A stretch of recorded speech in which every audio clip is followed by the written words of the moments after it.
nay thì mình sẽ phục hồi lại con xe tỷ lệ 1/10 này nha.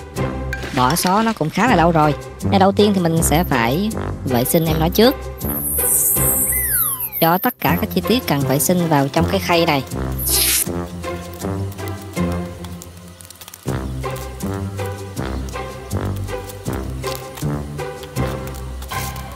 Bỏ nó vào cái máy rửa siêu âm. Thì đây là chiếc máy rửa siêu âm rất là tiện lợi nha. Nó rửa cực kỳ sạch.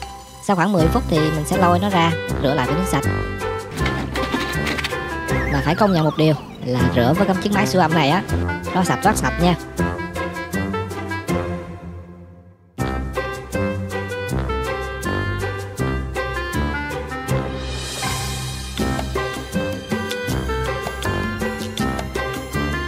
Sau khi mà rửa xong á, để ráo nước thì đây là toàn bộ linh kiện mình cần phải lắp ráp vào cho con xe 1/10 này. Tất cả mọi linh kiện đều đã được sạch sẽ rồi.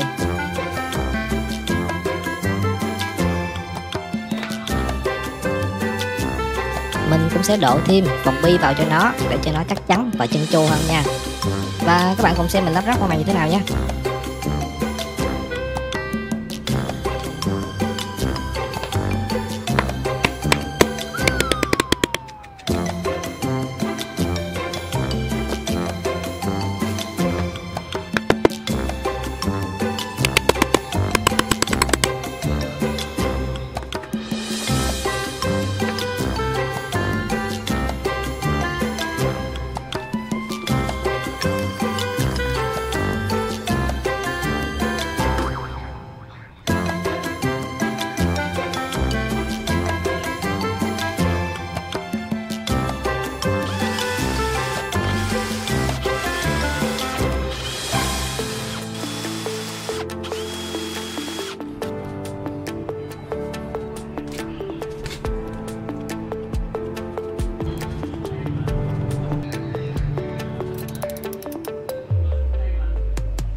Rồi như vậy là mình đã phục hồi xong con xe 190 này rồi. Rồi bây giờ sẽ ra ngoài sân và test thử để xem em xe này chạy như thế nào nha.